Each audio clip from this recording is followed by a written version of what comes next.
Good morning વિદ્યાર્થી મિત્રો, online education લેક્ચરમાં તમારું હાર્દિક સ્વાગત છે.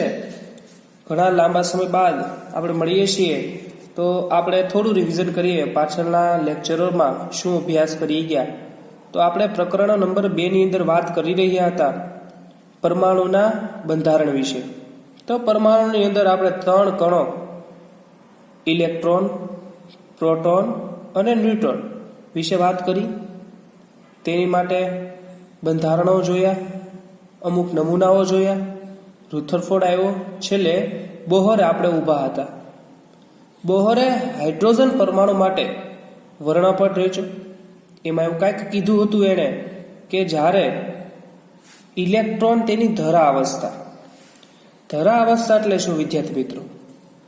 જ્યાં ઇલેક્ટ્રોનની ઉર્જા એટલે એ કક્ષાની ઉર્જા સૌથી ઓછી હોય, એટલે હું કહું n બરાબર 1, એટલે કેન્દ્રની સૌથી પહેલી કક્ષા. ફોર એક્ઝામ્પલ હું કહું આ હાઇડ્રોજનનું કેન્દ્ર છે, પરમાણુનું કેન્દ્ર. આ હાઇડ્રોજનની પહેલી કક્ષા એટલે કે n બરાબર 1, એનો આ રીતે કંઈક લખું છું. પછી એમ કહું કે આ હાઇડ્રોજનની આ બીજી કક્ષા છે, જેને હું કહું છું n બરાબર 2.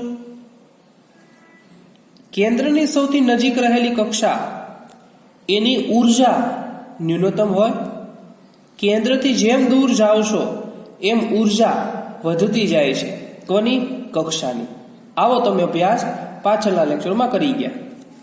તો જોવા જઈએ આપણે બીજી કક્ષા દોરું છું. આપણે શક્તિ સ્તર બોલશું અથવા ઉર્જા સ્તર.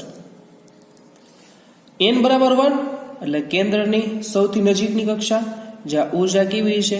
નીચી. લખવું એ ખૂબ જ ઓછી ઉર્જા, એટલે આમ લખાય નીચી ઉર્જા સ્તર. એ જ રીતે જે આ છે એ છે શું થશે? ઊંચો ઉર્જા સ્તર.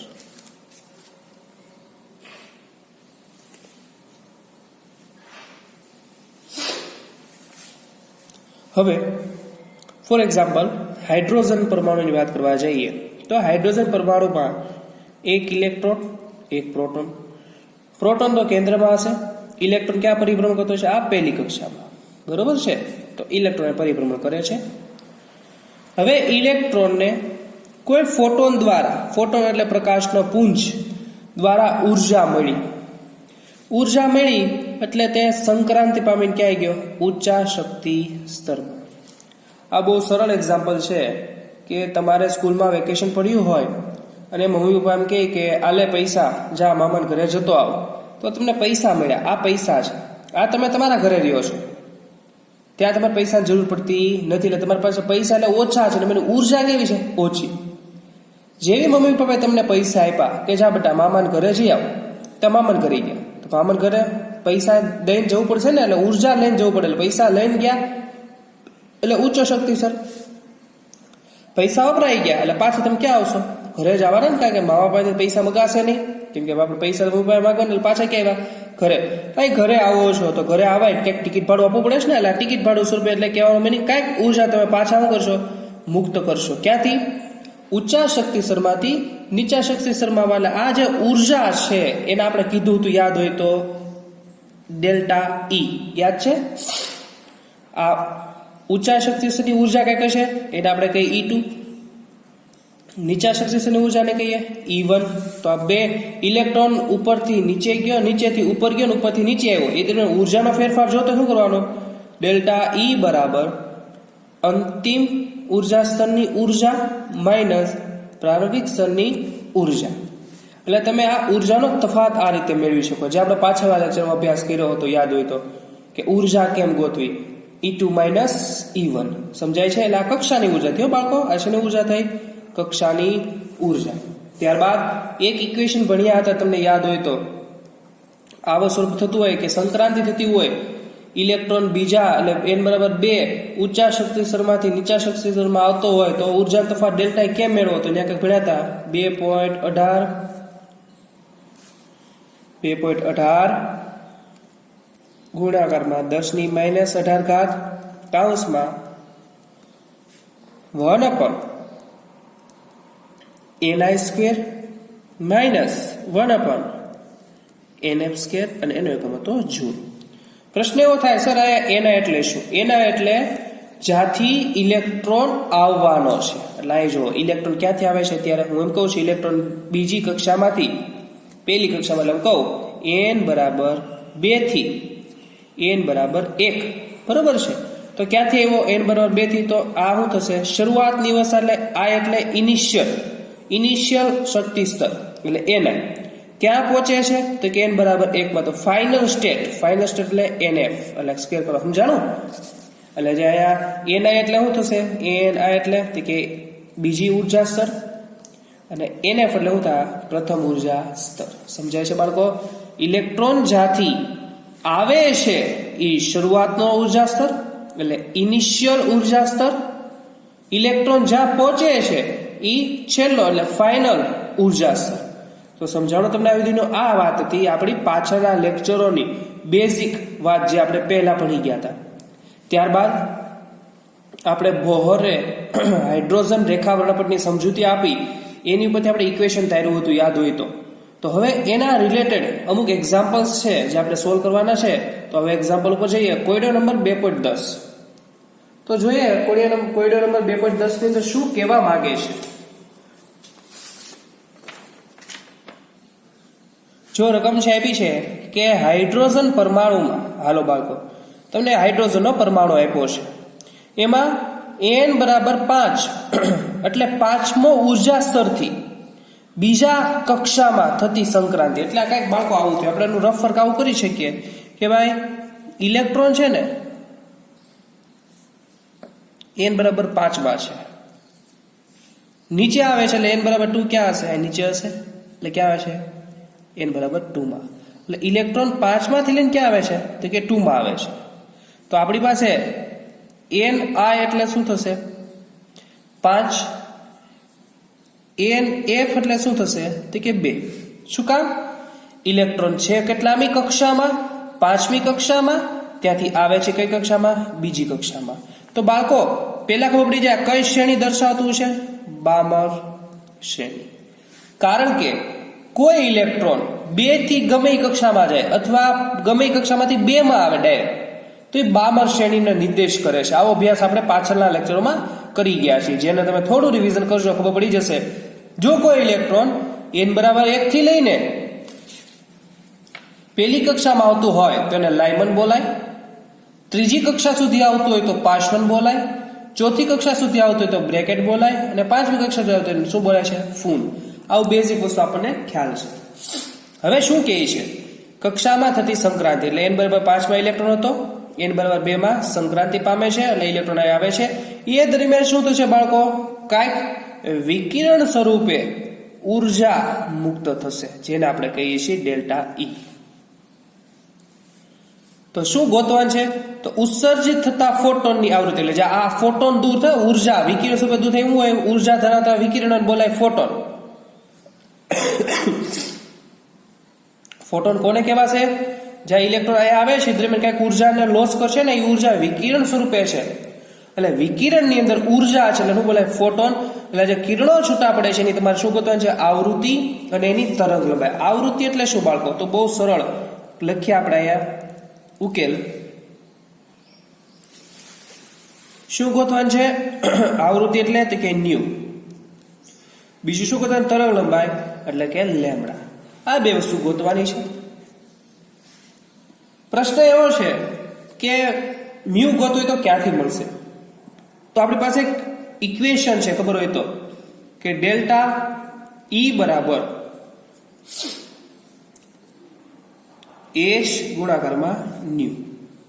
જ્યાં h પ્લાન્ક કોન્સ્ટન્ટ છે જેની કિંમત 6.626 ગુણ્યા 10⁻⁻34 જૂલ ઇન્ટુ સેકન્ડ છે. ડેલ્ટા E ઇલેક્ટ્રોન સંક્રાંતિ પામે છે તે દરમિયાન ઉત્પન્ન થતી ઉર્જા છે. તો આમાં આપણે ન્યુ ને કરતા કરી શકીએ. એટલે પેલું ઇક્વેશન આ કે ન્યુ બરાબર ડેલ્ટા E છેદમાં h. એટલે જો મારે આવૃત્તિ જોતી હોય તો ડેલ્ટા E ની કિંમત ગોતવી પડે. તો ડેલ્ટા E ની કિંમત ગોતવા જાય વિદ્યાર્થી મિત્રો તો આપણી પાસે ઇક્વેશન છે કે યાદ હોય તો કે ડેલ્ટા E બરાબર 2.18 ગુણ્યા 10 - 18 કૌંસમાં n i square n f square. Right. ચલો કિંમત મૂકવા જઈએ. અહીં કહી દીધું આપણને ખબર પડી જાય કે ni બરાબર કેટલા મૂકશું 5, nf બરાબર કેટલા મૂકશું 2. લખીએ 2.18 ગુણ્યા 10 - 18 ઘાત 1/5 5 નો વર્ગ માઇનસ 1/2 2 નો વર્ગ. અહીં તો મૂકવા જઈએ તો શું થાય 2.18 ગુણ્યા 10 - 18 ઘાત 2 નો વર્ગ 4 4 અહીં ગુણ્યા એટલે 4 માઇનસ 5 નો વર્ગ તો કે 25 અને છેદમાં થાય 25 ગુણ્યાકારમાં 4. 4 માંથી 25 જશે એટલે -21. 21 ભાગ્યા 100 કરશો એનો ગુણાકાર 2.18 સાથે કરશો એટલે તમને કઈક કિંમત આવી મળશે -4.58 ગુણાકારમાં 10 - 19 જૂલ. ખરેખર જવાબ મળતો તો 0.458. એટલે મેં શું કર્યું દશાંશ ચિહ્નમાં ફેરવ્યા એટલે 0 પોઈન્ટ ની જગ્યાએ કર્યું 4.58 એટલે 1 પોઈન્ટ ઉપર ઘાતમાં કેવું થઈ જશે માઈનસ થઈ જશે ને. સમજાય છે. ખરેખર આનો જવાબ આવો આવતો તો બાળકો 0.458 ગુણ્યા 10 - 18 જૂલ. શું કર્યું મેં પોઈન્ટ ને આ બાજુ ખસેડ્યું તો શું થશે 10 ની 1 -1 એડ થઈ જાય ને માઇનસ માઇનસ પ્લસ એટલે શું થઈ ગયા -19. આ આપણે શું મળી ગઈ ઉર્જા. હવે શું કરશું આપણી પાસે ઇક્વેશન છે. કયું ઇક્વેશન છે મ્યુ બરાબર ડેલ્ટા E ના છેદમાં h. E બરાબર છે આપણી પાસે વેલ્યુ. આ માઇનસ તો ખાલી તેની ઓછી ઉર્જા દર્શાવે છે અને ગાણિતિક સ્વરૂપમાં લેવાની હોતી નથી એટલે લખશું આપણે 4.58 ગુણ્યા 10 - 19 જૂલ છેદમાં પ્લાન્ક કોન્સ્ટન્ટ કેટલો લખશું બાળકો 6.626 ગુણ્યા 10 - 34 જૂલ ઇન્ટુ સેકન્ડ. આ જૂલ અંશમાંથી આ જૂલ છેદમાંથી કેન્સલ આઉટ. મ્યુ અહીંયા લખવા જાય છે. હવે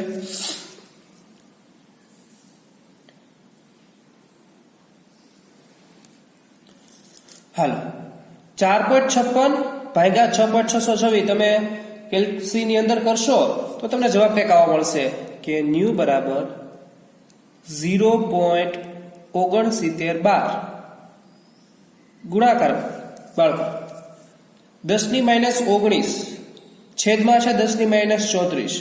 આ વેલ્યુ અંશમાં જશે એટલે 10 + 34 એટલે 34 માંથી 19 જશે એટલે જવાબ કેટલો આવશે તો કે 10 - 15 ઘાત. અને સેકન્ડ છેદમાં છે અંશમાં આવશે તો સેકન્ડ ઇનવર્સ. ત્યારબાદ આને દશાંશ ચિહ્નમાં ફેરવો 6.912 હે 0 પોઈન્ટ દશાંશ ચિહ્ન એટલે કોઈ આંકડો લેવાનો દશાંશ ચિહ્નમાં આંકડો 1 થી 9 વચ્ચેનો હોય એટલે મેં લીધો 6.912 ગુણ્યા કઈ બાજુ આ બાજુ એટલે વેલ્યુ કેવી છે માઈનસ હશે એટલે 10 ની કેટલી થઈ જશે 14. સેકન્ડ ઇનવર્સ લખી શકો અથવા સેકન્ડ ઇનવર્સ ન લખો તો હર્ટ્ઝ પણ લખી શકો. બંને સેમ છે સેકન્ડ ઇનવર્સ અથવા હર્ટ્ઝ. તો બાળકો એક વસ્તુ આપણને મળી ગઈ જે છે આવૃત્તિ. જે આ ફોટોન દૂર થતા હતા એની આપણને આવૃત્તિ મળી ગઈ છે. હવે આપણે શું જોઈએ છીએ તરંગ લંબાઈ. તો તરંગ લંબાઈ કઈ રીતે પ્રાપ્ત થાય તો આપણને ખબર છે તરંગ લંબાઈ માટેનું સૂત્ર તો ઈઝી છે c/ν. c એટલે પ્રકાશનો વેગ 3 × 10⁸ મીટર પ્રતિ સેકન્ડ. અહીં લખ્યું છે મીટર ઇન્ટુ સેકન્ડ ઇનવર્સ. લંબાઈ મળી ગઈ. આ તરંગ લંબાઈ સોરી આવૃત્તિ મળી ગઈ છે 6.912 × 10⁻14 સેકન્ડ ઇનવર્સ. સેકન્ડ ઇનવર્સ છેદમાં સેકન્ડ ઇનવર્સ અંશમાં. જ્યારે તમે 3 / 6.912 કરશો કેલ્સી ની અંદર જવાબ મળશે 0.4341 ગુણાકારમાં 10⁻14 પ્લસ છે અંશમાં આવશે તો 10⁻14 8 માંથી -14 જાય એટલે 10⁻6 વધશે. દશાંશ ચિહ્નમાં ફેરવો શું થાય 4.34 પોઈન્ટ આ બાજુ ખસેડવાનો એટલે 10⁻1 માઇનસ થશે. માઇનસ એટલે શું થઈ ગયો આનો મીનિંગ શું થઈ ગયો લેમડા બરાબર 4.341 ગુણ્યા 10⁻7 મીટર થઈ ગયું. સમજાણો બાળકો? મીટરમાં નેનોમીટરમાં જવું છે તો 10⁻9 લાવવા હોય તો શું કરીશું? 2 પોઈન્ટ હજી ખસેડો એટલે શું થાય? 434. જો 1 અને 2 પોઈન્ટ તો 10⁻9 એટલે -2 થઈ જાય. અહીંયા 2 પોઈન્ટ અહીં ખસેડું એટલે -2 થઈ જાય. 10⁻2 આ મીટર એટલે શું થઈ ગયું? 10⁻9 બરાબર શું લખ્યું હતું? નેનોમીટર. એટલે આ દૂર થઈ જાય અને શું થઈ જાય? નેનોમીટર. એટલે આપણને જવાબ મળશે લેમડા બરાબર 434 નેનોમીટર. એટલે જે આયા જે આ વિકિરણ છૂટા પડે એની તરંગ લંબાઈ કેટલી છે? 434 નેનોમીટર. સમજાઈ ગયું? બહુ સરળ એક્ઝામ્પલ છે બાળકો, ખાસ જોઈ લેજો આખી વસ્તુ એક વખત. જો શું કર્યું આપણે? મ્યુ મેળવવા ડેલ્ટા ઈ નું ઇક્વેશન યુઝ કર્યું. વી બરાબર ડેલ્ટા ઈ ના છેદમાં h. અહીંથી આપણને ખબર પડી ડેલ્ટા ઈ ની જરૂર પડશે એટલે ડેલ્ટા ઈ ને આ સૂત્રની મદદથી આપણે મેળવ્યું, જેનું આપણે દશાંશ ચિહ્નમાં ફેરફાર કરીને પછી ત્યાંથી કોની વેલ્યુ મેળવી? વી ની વેલ્યુ. વી ઉપરથી લેમડા મેળવો. દેખાય છે બાળકો? સમજાઈ ગયું? હવે શું આ સ્ટેપ વાઇઝ એક્ઝામ્પલમાં ચાલવાનું તો તમને ઈઝી પડશે. ચલો આની પછી આપણે બીજો એક્ઝામ્પલ જોવા જઈએ. 2.11 હિલિયમ પ્લસ બાળકો કોને કહેવાય? પેલા તો કંઈક આવું બોલાય. હિલિયમ હોય તો એનો પરમાણુ ક્રમાંક Z બરાબર 2. આનો મિનિંગ શું થયો? આની અંદર 2 પ્રોટોન 2 ઇલેક્ટ્રોન. પણ હિલિયમ +1 કે આનો મિનિંગ થયો એને 1 ઇલેક્ટ્રોન ગુમાવ્યો. એટલે હવે આની પાસે 2 પ્રોટોન અને 1 ઇલેક્ટ્રોન રહ્યા છે. એટલે આ કોના જેવી સ્પીસીસ થઈ ગઈ? તો કે હાઇડ્રોજન જેવી સ્પીસીસ. રાઈટ? આગળ એની પ્રથમ કક્ષા, એટલે પ્રથમ કક્ષાનો મિનિંગ થયો બાળકો n બરાબર 1. સાથે સંકળાયેલી ઉર્જા ગણો. બાળકો જો ઉર્જા ગણવાની છે એટલે તમે ગણવાની છે E1. E1 એટલે પહેલી કક્ષાની ઉર્જા એટલે E1 ગણવાની છે. ત્યારબાદનો પ્રશ્ન જોવો, કક્ષાની શું ગોતો? ત્રિજ્યા કેટલી છે? એટલે કક્ષા ત્રિજ્યા એટલે કોની? પહેલી કક્ષાની ત્રિજ્યા ગોતવાની છે. તો સૌથી પહેલા ઉકેલની અંદર શરૂઆત કરવા જઈએ એટલે અહીંથી શરૂઆત થાય. ઓલ મેં તમને માહિતી આપી આમ ઉકેલ અહીંથી શરૂ થાય છે. બાળકો આપણે તો કક્ષાની ઉર્જા જોઈએ છે. કક્ષાની ઉર્જા માટેનું સૂત્ર કંઈક આવું છે. En બરાબર -2.18 ગુણ્યા 10⁻18 કૌંસમાં Z એટલે પરમાણુ ક્રમાંકનો વર્ગ છેદમાં n એટલે કક્ષાના ક્રમનો વર્ગ ઇન્ટુ જૂલ. તો આપણે પહેલી કક્ષા જોઈ લે. E1 બરાબર -2.18 ગુણ્યા 10⁻18. Z એટલે પરમાણુ ક્રમાંક. હિલિયમનો પરમાણુ ક્રમાંક કેટલો છે? તો કે 2. એટલે શું લખશું? 2 નો વર્ગ છેદમાં કક્ષા કેટલામી છે બાળકો? તો કક્ષા n બરાબર 1 એટલે 1 નો વર્ગ. એટલે E1 બરાબર 2 નો વર્ગ 4 4 દુ 8 -8 18 ચોક 72 એટલે 18 ચોક 72 થઈ ગયું. 10⁻18 અહીંયા આવશે જૂલ. આ આપણને પ્રથમ કક્ષાની ઉર્જા પ્રાપ્ત થઈ ગઈ. કોની? હિલિયમ +1 ની. ત્યારબાદ આપણે શું જોઈએ છે? પ્રથમ કક્ષાની ત્રિજ્યા એટલે R1. તો પેલા આપણને ત્રિજ્યા માટેનું સૂત્ર આવડવું જોઈએ ને. તો શું થશે? Rn બરાબર 52.9 ગુણાકારમાં n એટલે કક્ષાનો વર્ગ છેદમાં પરમાણુ ક્રમાંક Z અને પાઇકોમીટર. તો આપણને ખબર છે પ્રથમ કક્ષા માટે જો R1 બરાબર 52.9 ગુણાકારમાં n નો વર્ગ એટલે 1 નો વર્ગ ભાગાકારમાં શું આવશે બાળકો? અહીંયા Z બરાબર તો કે 2. આ વેલ્યુ છે પાઇકોમીટરમાં આપેલી છે. સમજાય છે કે વસ્તુ? પાઇકોમીટરમાં આપેલી છે. આને જો તમારે નેનોમીટરમાં લઈ જવું તો લઈ જઈ શકો છો, પણ આપણે પાઇકોમીટરમાં જ રાખશું. તો ત્યારે R1 બરાબર શું કરીએ? હવે 52/9 52.9 ભાગ્યા 2 સોરી 52.9 ભાગ્યા 2 કરશો એટલે શું મળે? 26.4. સમજાય? 26.4 4 પાઇકોમીટર. પાઇકોમીટર એટલે શું વિદ્યાર્થી મિત્રો? 26.4 ગુણ્યા 10⁻12 મીટર.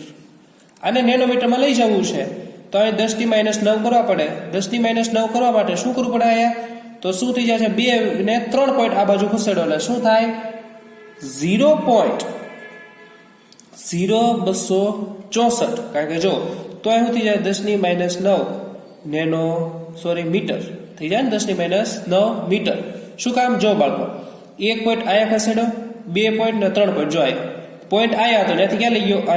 અહીંયા કુલ કેટલા પોઈન્ટ ખીસા? 3 પોઈન્ટ. આ જો 3 પોઈન્ટ તમે ખીસા, ડાબી બાજુ ખીસા એટલે વેલ્યુ કેવી આવશે? પ્લસ. એટલે -12 માંથી +3 જાય તો વધે કેટલા? -9. એટલે આમ કહી શકો 0.0264 નેનોમીટર. આ કોની હશે? ત્રિજ્યા. પ્રથમ કક્ષાની શું છે? ત્રિજ્યા હશે. સમજાઈ ગયું બાળકો? બહુ ઇઝી એક્ઝામ્પલ છે. અને પછીના લેક્ચરમાં આપણે મળશું ત્યારે બોહર નમૂનાની મર્યાદાઓ સાથે મળવાનું છે, જેમાં આપણે અમુક ટોપિક નીકળી ગયા છે એનો પણ અભ્યાસ કરવો પડશે, તો આપણને એ વસ્તુ વિશે ખ્યાલ પડશે. આજના લેક્ચરમાં આપણે અહીં સુધી રાખશું.